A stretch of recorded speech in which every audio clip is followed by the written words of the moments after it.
નમસ્તે વિદ્યાર્થી મિત્રો.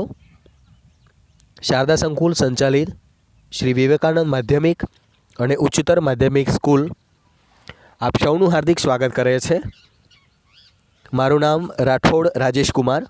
આજે આપણે ધોરણ 10 સંસ્કૃત વિષયમાં અષ્ટમઃ પાઠ સાક્ષીભૂતઃ મનુષ્ય વિશે અભ્યાસ કરીશું. સરસ મજાનો પાઠ છે વિદ્યાર્થી મિત્રો.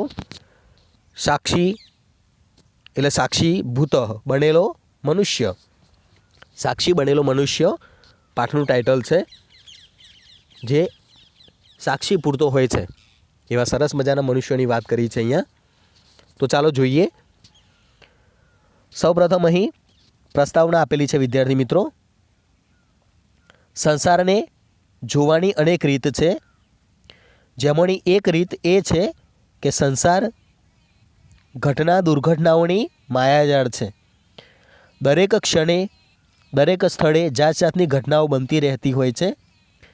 સંસારના વિવિધ પદાર્થો એકબીજાના સંદર્ભમાં આ બધી ઘટનાઓના સાક્ષી બનતા હોય છે. આવા સાક્ષીઓમાં પથ્થર જેવા જળ પદાર્થો, પશુ પક્ષી અને મનુષ્ય જેવા ચેતન પદાર્થોનો સમાવેશ થાય છે.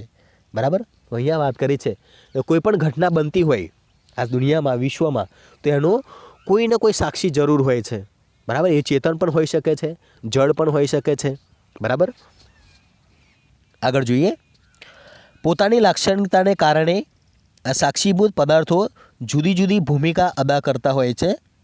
પથ્થર વગેરે જળ પદાર્થો કશું જ કર્યા વિના નિષ્ક્રિય રહીને જે તે ઘટનાના સાક્ષી બને છે. ગાય વગેરે જેવા પશુઓ ઘટના સ્થળથી દૂર ભાગીને પોતાની જાતને સાચવી લેવાનો ઉપક્રમ આદરે છે. આ બંને પદાર્થો પાસે આ સિવાય બીજી કોઈ આશા રાખી શકાતી નથી. પરંતુ માણસની સ્થિતિ આ બંને કરતાં જરા જુદા પ્રકારની છે. જેમ કે દુર્ઘટનાનો સાક્ષી બનેલો માણસ દુર્ઘટનાગ્રસ્તને જોઈ તેના દુઃખથી પોતે પણ દુઃખની અનુભૂતિ કરે છે. એ સાથે જ તે દુઃખી માણસની મદદ કરવા સક્રિય બને છે અને એ જ રીતે પોતાના કર્તવ્યનો નિર્વાહ કરે છે. વળી એ દુર્ઘટનાથી કોઈ બોધપાઠ લેવાનો પણ તે ઉપક્રમ આદરે છે. બરાબર. અહીંયા 3 પ્રકારની વાત કરી છે વિદ્યાર્થી મિત્રો, કે જ્યારે ઘટનાનું સાક્ષી બનતી હોય, જ્યારે કોઈ ઘટના બની હોય ત્યારે આજુબાજુ પડેલા પથ્થર અને વગેરે, બરાબર, એ બધું જ. તો અહીં 3 પ્રકારના કે પથ્થર છે એ ખાલી પડ્યા જ રહેતા હોય છે.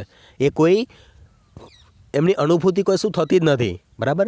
કોઈ ઘટના ઘટી હોય, કોઈ અકસ્માત થયો હોય દાખલા તરીકે, તો પથ્થરને કંઈ ફરક પડતો નથી. એ તો ત્યાં જ પડ્યા રહેતા હોય છે. ત્યાર પછી પશુ પક્ષીની વાત કરી છે કે ગાય છે, પશુ પક્ષીઓ જો અકસ્માત થાય તો ઉડાઉડ કરે, પશુ આમથી આમ દોડધામ કરે, તો એ પોતાનો જીવ બચાવતા હોય છે. જ્યારે ત્રીજું મનુષ્ય એ એવું કરતો નથી. એને એ ઘટના સાથે લગાવ હોય છે. જ્યારે કોઈ અકસ્માત થયો હોય ત્યારે એ દુઃખી થયો હોય ત્યારે એને દુઃખ થાય છે અને એ દુઃખના આધારે, બરાબર, એ એને સમજવાનો પ્રયત્ન કરતો હોય છે. એ દુઃખી જે પણ ઘટના બની હોય, અકસ્માત થયો હોય, એ વ્યક્તિને મદદ કરતો હોય છે. એને પણ લાગણી થતી હોય છે, એને પોતે દુઃખ અનુભવતો હોય છે. તો આવી રીતે વિદ્યાર્થી મિત્રો ઘટનાના સાક્ષી કોણ કોણ બને છે એને સરસ મજાની વાત અહીં સંવાદ રૂપે આપેલી છે. આજકાલ યાતાયાતના સાધનો અધિકતાને કારણે રાજમાર્ગ ઉપર અનેક દુર્ઘટનાઓ ઘટે છે. આવી દુર્ઘટનાના સાક્ષીભૂત માણસ પાસે જ જે અપેક્ષા રાખવાની હોય છે તે અપેક્ષા પૂરી થતી નથી. આ સ્થિતિ દુર્ઘટનાઓના સાક્ષીભૂત મનુષ્યની ફરજ પર છે, જેને બચાવવા માટે તત્પર રહેવા તરફ દિશા સૂચન કરવા માટે આ સંવાદાત્મક પાઠ અહીં પ્રસ્તુત કરવામાં આવ્યો છે. બરાબર. માણસોમાં લાગણી જાગે, બરાબર, માણસો વિચારતા થાય, એની સરસ મજાની વાત આ પાઠમાં કરવામાં આવી છે વિદ્યાર્થી મિત્રો. ચાલો આપણે જોઈએ. માર્ગે ઘટમાનયાઃ દુર્ઘટનાયાઃ સાક્ષિણ કે ભવન્તિ કિમ કિમ ચ તે આચરન્તિ ઇતિ વિષયમ અધિકૃત્ય પુનિત સુનિતો ચ પરસ્પર સંવદતઃ. બરાબર. માર્ગે એટલે માર્ગમાં, ઘટમાનયાઃ માર્ગમાં બનતી ઘટનાઓ ના માર્ગમાં બનતી ઘટનાના દુર્ઘટનાના સાક્ષીણ સાક્ષી કિમ કેમ એટલે કોણ કોણ છે અને કિમ કિમ છે આચરંતી અને તેઓ શું શું કરે છે એ વિષયના અધિકૃત્ય સંબંધમાં પુનિત અને સુનિત પરસ્પર સંવદત વાતચીત કરે છે.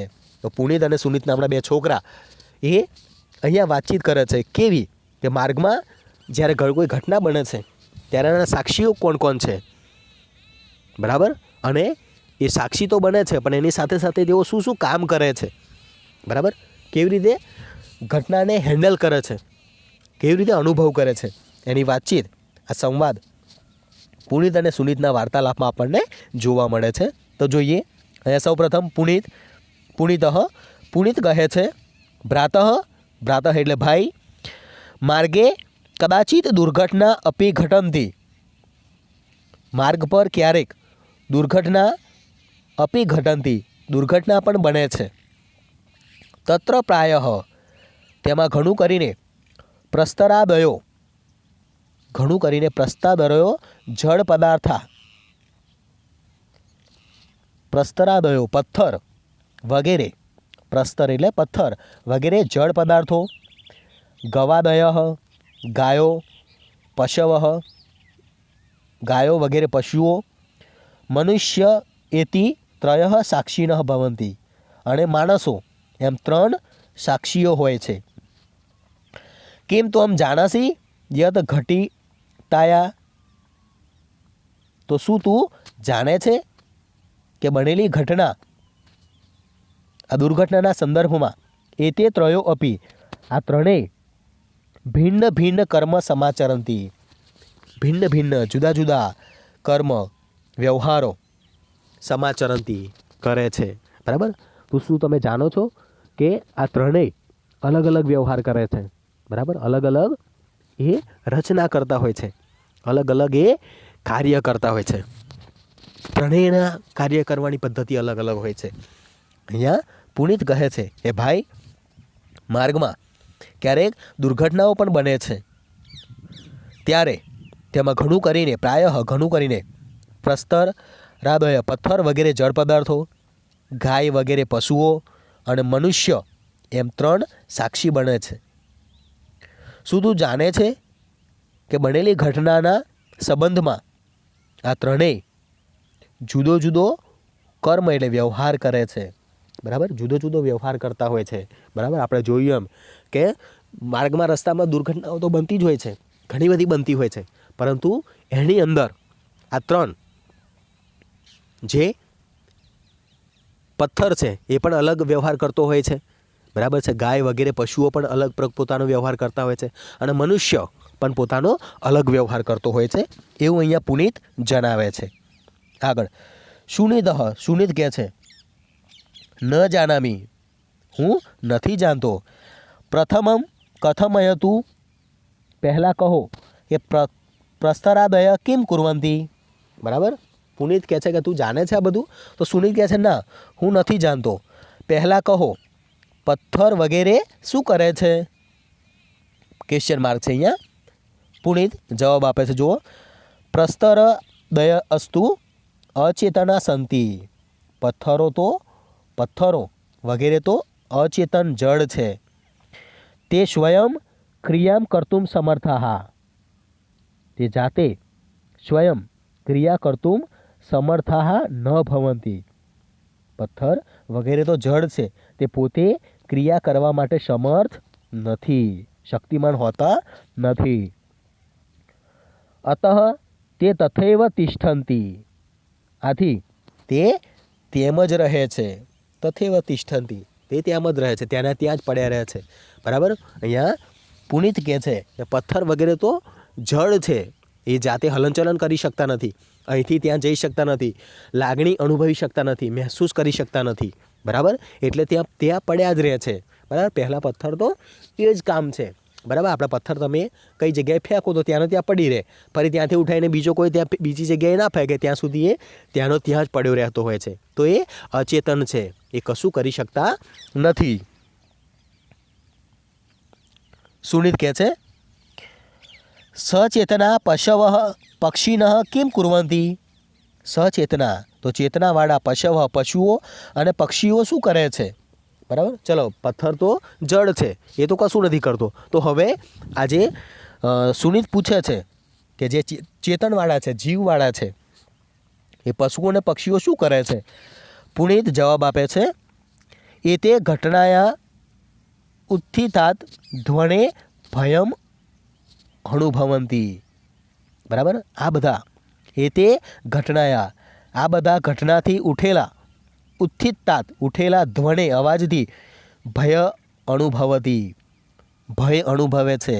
અતઃ ઘટના સ્થળાત દૂરે ધાવંતી, આથી તે ઘટના સ્થળેથી દૂરે ધાવંતી, દૂર ભાગે છે. બરાબર. આથી તે ઘટના સ્થળેથી દૂર ભાગે છે. કેમ એવું કરે છે?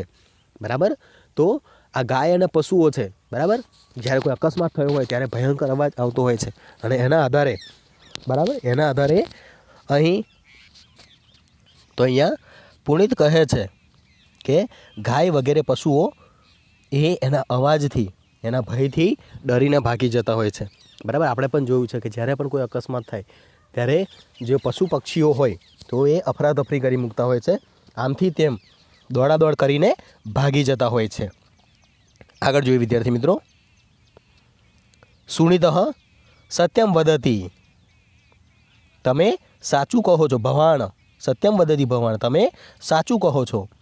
ગવાદયઃ પશવસ્તુ નિર્બુદ્ધયઃ સંતિ, ગાય વગેરે પશુઓ તો નિર્બુદ્ધયઃ સંતિ, બુદ્ધિરહિત હોય છે.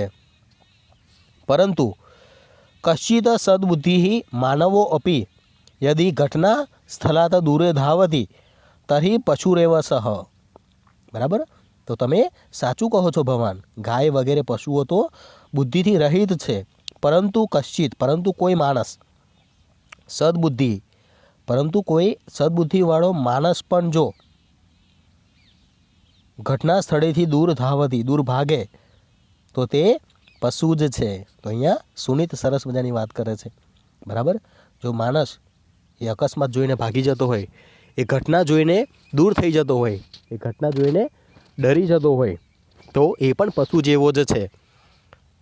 એ સામેના માણસની સેવા ના કરતો હોય, એની લાગણી મહેસૂસ ના કરતો હોય, એનો અનુભવ ન કરી શકતો હોય, ત્યારે એને એ પશુ સમાન જ ગણતો હોય છે. આગળ જોઈએ.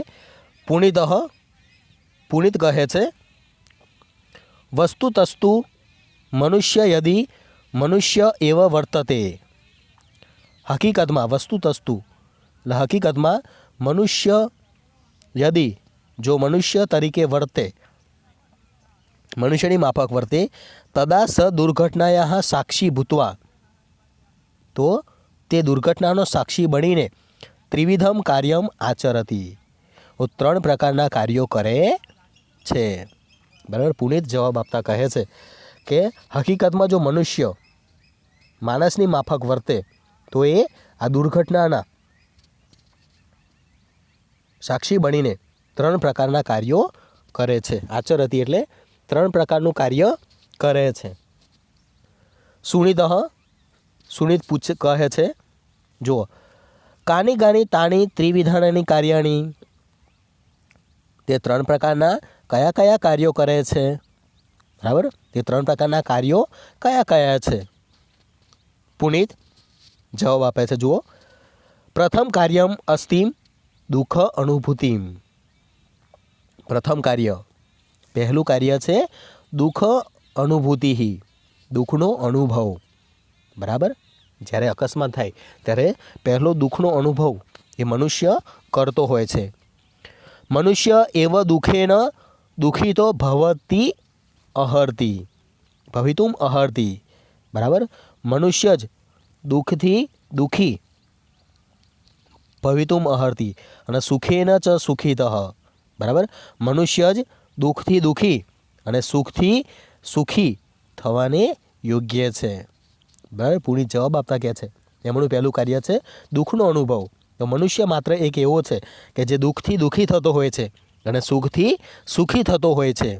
અતઃ, આથી, દુર્ઘટનાયા, દુર્ઘટના વડે પીડાગ્રસ્તમ પીડાથી ઘેરાયેલો દુઃખિતમ જન્મ દ્રષ્ટવા આથી દુર્ઘટનામાં પીડાથી ઘેરાયેલો દુઃખી માણસને જોઈને મનુષ્યનો દુઃખ અનુભૂતિ તો મનુષ્યને જોઈને તે માણસના દુઃખની અનુભૂતિ કરણીય ભવતી એ માણસના દુઃખની અનુભૂતિ કરવાની હોય છે બરાબર।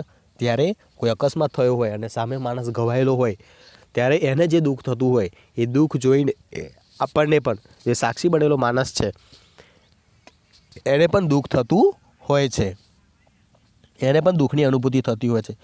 યહ ખલુ એતાદૃશમ જીવમ ખરેખર એ જીવને જોતા હોવા છતાં પશ્યન અપી દુઃખમ ન અનુભવતી ખરેખર એવા જીવને જોવા છતાં પોતે દુઃખ અનુભવતો નથી। સ મનુષ્ય નાસ્તિ તે માણસ નથી, અપિતુ પ્રસ્તરઃ એવ પરંતુ પથ્થર જ છે। યતો હિ પ્રસ્તરઃ કારણ પ્રસ્તરઃ કદાપી અન્યસ્ય દુઃખમ ન અનુભવતી કારણ કે પથ્થર ક્યારેય બીજાના દુઃખને અનુભવી શકતો નથી બરાબર। તો અહીંયા પહેલું કાર્ય જણાવતા સુનિત કહે છે પુનિત એ પહેલું કાર્ય છે એ દુઃખની અનુભૂતિ છે બરાબર। તો આખું આપણે ભાષાંતર જોઈએ ફરીથી। પ્રથમ કાર્ય છે દુઃખની અનુભૂતિ। મનુષ્ય જ દુઃખથી દુઃખી અને સુખથી સુખી થવાને યોગ્ય છે। આથી દુર્ઘટનામાં પીડાયેલા દુઃખી માણસને જોઈને માણસને દુઃખની અનુભૂતિ કરવાની હોય છે। જો એ જીવને જોઈને દુઃખી જોતો હોવા છતાં પણ તેને દુઃખ અનુભવી શકતો નથી તો એ મનુષ્ય નથી, એ પથ્થર જ છે કારણ કે પથ્થરને ક્યારેય પણ કદી પણ બીજાના દુઃખની અનુભૂતિ થતી નથી બરાબર। તો જ્યારે પણ અકસ્માત થાય ત્યારે આપણને પહેલાં દુઃખ થવું જોઈએ બરાબર, અને આ દુઃખ ના થાય તો એ માણસની વ્યાખ્યામાં આવતો નથી એવું અહીંયા પુનિત કહે છે। સુનિત યથાર્થ ભવામહ તમે બરાબર કહો છો। મયપી બહુધા અપરિચિતમ દુર્ઘટનાગ્રસ્તમ જનમ પશ્ચાત દુઃખમ અનુભૂતિ અસ્તિ મેં પણ મોટાભાગે દુર્ઘટનાથી ઘેરાયેલા અજાણ્યા માણસને દુર્ઘટનાગ્રસ્તમ જન્મ પશ્ચાત અજાણ્યા માણસને જોઈને દુઃખ અનુભૂતિમ અસ્તિ દુઃખનું અનુભવ્યું છે।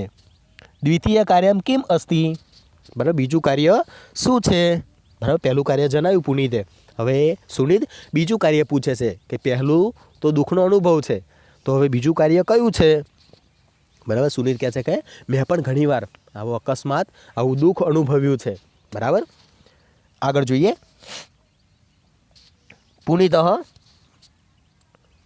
પુનિત કહે છે દ્વિતીય કાર્યમ તું કર્તવ્ય નિર્વાહ બીજું કાર્ય છે તે કર્તવ્યનો નિર્વાહ કરવાનું છે। નિર્વાહ એટલે કર્તવ્ય કરવું, બીજું કાર્ય છે પોતાનું કર્તવ્ય કરવું। દુર્ઘટનાગ્રસ્ત જનઃ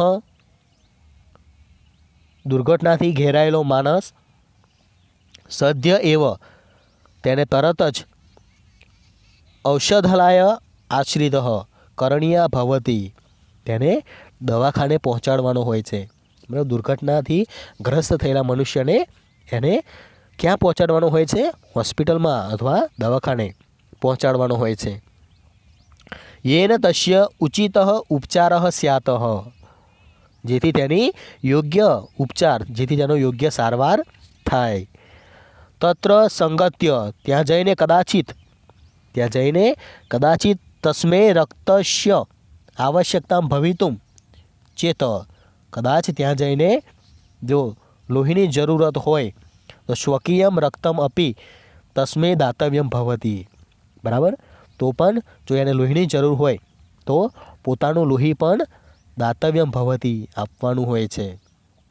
તસ્ય પરિવારે સૂચના દાતવ્યા તેના પરિવારને સૂચના આપવાની હોય છે જેથી યેન તસ્ય પરિવારજન જેથી તેના પરિવારજનો ઔષધાલયમ આગત્ય તસ્ય વિશેષમ સહાયો ભવેત તેથી તેના પરિવારજનોને આવીને તેના ખાસ ઔષધાલય દવાખાને આવીને તસ્ય વિશેષ સહાયો તેના યોગ્ય સહાયક બની શકે.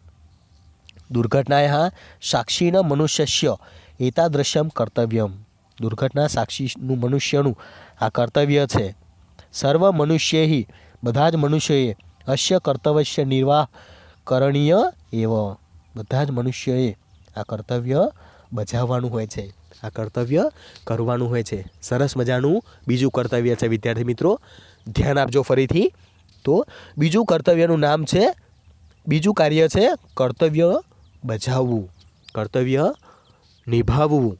બરાબર છે કે જે પણ વ્યક્તિ એ દુર્ઘટનામાં ઘવાયેલો છે, દુર્ઘટનામાં પીડાયેલો છે, એને સમયસર હોસ્પિટલે પહોંચાડવાનો છે. અને હોસ્પિટલે લઈ જઈને જો કદાચ એને આપણા લોહીની જરૂર હોય તો આપણું લોહી પણ એને આપવું પડે, લોહીની વ્યવસ્થા કરી આપવી પડે. બરાબર, જ્યાં સુધી એના સગાવાલા ના આવે, જ્યાં સુધી એના કુટુંબીજનો ના આવે, ત્યાં સુધી એને સાચવવાની જવાબદારી આપણી છે. ત્યાર પછી એના ઘરે જાણ કરવાની હોય છે. બરાબર, એના ઘરે જાણ કરીને જણાવવાનું. બરાબર, જેથી એ લોકો આવીને એના ખાસ સહાયક બની શકે, એના દુઃખમાં ભાગીદાર બની શકે. તો આ જે કર્તવ્ય છે એ દરેક મનુષ્યએ બજાવવાનું હોય છે, દરેક મનુષ્યએ આનું પાલન કરવાનું હોય છે. આ એક માનવતા છે, આ એક ઉદારતા છે, આ એક પરોપકારનું કાર્ય છે જેની ગણના ભગવાન પાસે થતી હોય છે. આ એક સારું કાર્ય છે વિદ્યાર્થી મિત્રો. બરાબર, આગળ જોઈએ. સુનિતઃ તૃતીય કાર્યમ કિમ અસ્તિ યત ઘટનાયા સાક્ષી મનુષ્ય આચરેત. ત્રીજું કાર્ય શું છે જે ઘટનાના સાક્ષી બનેલા માણસે આચરિત કરવું જોઈએ. બરાબર, સુનિત પૂછે છે કે ત્રીજું કાર્ય કયું છે કે જે ઘટનાનો સાક્ષી બનેલો મનુષ્ય હોય એને ચોક્કસપણે કરવું જોઈએ. તો આગળ જોઈએ વિદ્યાર્થી મિત્રો. પુનિત જવાબ આપે છે, તૃતીય કાર્યમ અસ્તિ બોધ પ્રાપ્તિ. ત્રીજું કાર્ય છે બોધ કે સમજ મેળવવાનું. બરાબર, કેમ આવું બન્યું, કેવી રીતે આ ઘટના બની, એમાંથી આપણે શીખ મેળવવાની છે, એમાંથી આપણે બોધપાઠ મેળવવાનો છે. મનુષ્યને સદૈવ બોધ પ્રાપ્તયે. મનુષ્ય હંમેશા બોધની પ્રાપ્તિ કરવાની હોય છે. હંમેશા કોઈ પણ ઘટનામાંથી કરણીયો ભવતી, મનુષ્ય હંમેશા બોધની પ્રાપ્તિ માટે પ્રયત્ન કરણીયો ભવતી, પ્રયત્ન કરવાનો હોય છે. યદા વયમ કસ્યાચિત, જ્યારે આપણે કોઈ દુર્ઘટનાયા સાક્ષીન ભવામાં, કોઈ દુર્ઘટનાના સાક્ષી બનીએ, તદા કર્તવ્યમ સમાચરંત, ત્યારે કર્તવ્ય સમાચરત, કર્તવ્ય બજાવતા, દુઃખ અનુભવંત, દુઃખની અનુભવતા, તસ્યા દુર્ઘટના કશ્ચિત બોધમ અપી પ્રાપ્તુમ અહર્મી. બરાબર, તો કર્તવ્ય બજાવતા દુર્ઘટનાને અનુભવતા કંઈક બોધપાઠ મેળવવાને લાયક છીએ. વિના કારણમ દુર્ઘટના ન ભવતી, કારણ વિના દુર્ઘટના બનતી નથી. તત્ર કસ્યચિત જનસ્ય ત્રુટિ કારણમ ભવતી, ત્યાં કોઈ માણસની ભૂલ કારણ હોય છે. સા ત્રુટિ જ્ઞાતવા, તે ત્રુટિને, એ ભૂલને જાણવી જોઈએ. તદંતરમ તાદ્રશી, ત્યાર પછી ત્રુટિ અહમ ન કદાપી, ત્યાર પછી તે ભૂલ હું કદી નહીં કરું. બોધ અપી પ્રાપ્તવ્ય વયે, એવો બોધ મેળવવાનો રહેતો હોય છે. બરાબર, પ્રથમ કાર્ય છે દુઃખની અનુભૂતિ કરવી, બીજું કાર્ય છે પોતાની ફરજ બજાવવી, અને ત્રીજું કાર્ય અહીંયા વાત કરવામાં આવી છે વિદ્યાર્થી મિત્રો કે પોતે જે ઘટના બની છે એમાંથી તૃતીય કાર્ય છે બોધ મેળવવાનો છે, શીખ મેળવવાની છે. બરાબર, કેવી રીતે? મનુષ્ય હંમેશા બોધ પ્રાપ્તિ માટે પ્રયત્ન કરવો જોઈએ. જો હંમેશા જ્યારે આપણે કોઈ ઘટનાના સાક્ષી બનતા હોઈએ છીએ ત્યારે કર્તવ્ય બજાવતા દુઃખની અનુભૂતિ કરતાં તે દુર્ઘટનાથી કંઈક બોધ મેળવવા માટે લાયક બનતા હોઈએ છીએ. કારણ વિના ઘટના બનતી નથી. તેમાં કોઈક મનુષ્યની ભૂલ હોય છે, ભૂલ એ કારણ બનતી હોય છે. એ કારણને જાણવું જોઈએ, એ ભૂલને જાણવી જોઈએ, અને એવી ભૂલ હું જીવનમાં ક્યારેય નહીં કરું. બરાબર, એવો બોધપાઠ આપણે મેળવવાનો રહેતો હોય છે વિદ્યાર્થી મિત્રો. આગળ સુનિતઃ સાધુ કથિતમ ભવતા, તમે સાચું કહ્યું. ઘટનાયા સાક્ષીનઃ સંતઃ કર્તવ્યમ, બરાબર, ઘટનાના સાક્ષી બનવા છતાં કર્તવ્ય નિર્વહંતો અપી, કર્તવ્યને પૂર્ણ કરવા હોવા છતાં દુઃખમ અનુભૂતો અપી, દુઃખનો અનુભવ હોવા છતાં વયમ, જો આપણે બોધપાઠ ન પ્રાપ્યું તદા વયમ મનુષ્યા ન સ્મઃ, જો આપણે બોધપાઠ પ્રાપ્ત ન કરીએ તો આપણે મનુષ્યો નથી. તો અહીંયા સુનિત એ સરસ મજાની વાત કરે છે વિદ્યાર્થી મિત્રો કે આપણે દુઃખની અનુભૂતિ તો કરીએ જ છીએ, સાથે સાથે એને મદદ પણ કરીએ છીએ, પણ એમાંથી આપણે બોધપાઠ નથી મેળવતા તો એ મૂર્ખામી ભર્યું કામ છે. બરાબર, તો આપણે એ પણ મનુષ્ય ગણાતા નથી, એમાંથી આપણે બોધ મેળવવો જોઈએ. અને આપણે ક્યારેય આવી ભૂલ ન કરીએ. બરાબર, બીજાને મદદ તો કરવાની જ છે, બીજાના દુઃખે દુઃખી તો થવાનું જ છે, સાથે સાથે પોતાની સેફટી પણ ધ્યાનમાં રાખવાની છે, પોતાનું જીવન પણ સુધારવાનું છે, પોતે પણ શીખ મેળવવાની છે કે આવી ભૂલ એ જીવનમાં ક્યારેય ન થાય. એ ખાસ આપણે બોધ મેળવવાનો રહેતો હોય છે વિદ્યાર્થી મિત્રો. તો સરસ મજાનો પાઠમાં તમને ખબર પડી ગઈ હશે કે સાક્ષીભૂત કોઈ ઘટના જ્યારે બનતી હોય છે ત્યારે 3 પ્રકારના આજે સુનિત અને પુનિતના સંવાદથી આપણને જે શીખ મળી છે વિદ્યાર્થી મિત્રો, એ માત્ર પરીક્ષા માટે નહીં પણ આપણા જીવન માટે પણ ખાસ ઉપયોગી હોય છે. બરાબર, આપણે પણ આગળ હવે તો 108ની સુવિધા આવી ગઈ હોય છે. બરાબર, જ્યારે પણ અકસ્માત થાય ત્યારે સૌથી પહેલાં આપણે 108ને ફોન કરી દઈએ. બરાબર, જેથી કરીને એની મદદ થઈ જાય. બરાબર, કોઈ પરિવારજન ન હોય તો એની સાથે જઈએ. બરાબર, લોહીની જરૂર હોય તો એને લોહી આપીએ. બરાબર, અને ઘટના કેવી રીતે બની છે એને જાણવાનો પ્રયત્ન કરવો જોઈએ. અને આપણે એવી ભૂલ ભવિષ્યમાં ન કરીએ, આપણાથી એવી ભૂલ ભવિષ્યમાં ન થાય એની સરસ મજાની વાત અહીં કરવામાં આવી છે વિદ્યાર્થી મિત્રો. તો સાક્ષીભૂત, બરાબર છે, આપણે પથ્થર જેવા નથી બનવાનું, આપણે પશુઓ પક્ષીઓ જેવા નથી બનવાનું, પણ આપણે માણસ બનવાનું છે. બરાબર, માનવી માનવ થાય તો ઘણું. બરાબર, આપણે માનવ બનવાનું છે. આપણી અંદર હૃદય રહેલું છે, આપણી અંદર લાગણી રહેલી છે, આપણે બીજાને સમજી શકીએ છીએ. બરાબર, પશુઓ પથ્થર આ બધું એ સમજી શકતા નથી, અને સમજે તો એનાથી દૂર ભાગતા હોય છે. બરાબર, તો આપણે પશુઓ જેવા નથી બનવાનું વિદ્યાર્થી મિત્રો, આપણે ભેંસો જેવા ગાયો જેવા નથી બનવાનું વિદ્યાર્થી મિત્રો, આપણે એક સાચા મનુષ્ય બનવાનું છે. આપણા સાચા મનુષ્યનું કર્તવ્ય જે છે એ કર્તવ્યને આપણે પૂર્ણ કરવાનું છે. તો આ પાઠ એ માત્ર ભણવાની દ્રષ્ટિએ નહીં પણ જીવનની દ્રષ્ટિએ લઈને સરસ મજાનું અભ્યાસ કરીશું. પાઠમાં આવતો ભાષાંતર તમારે લખી દેવાનું રહેશે વિદ્યાર્થી મિત્રો. સ્વાધ્યાય અને અભ્યાસના પ્રશ્નોના જવાબ લખી દેશો. ટિપ્પણી, બરાબર, અને વ્યાકરણની સ્મનો પ્રયોગની ખાસ નોંધ લેશો. Thank you.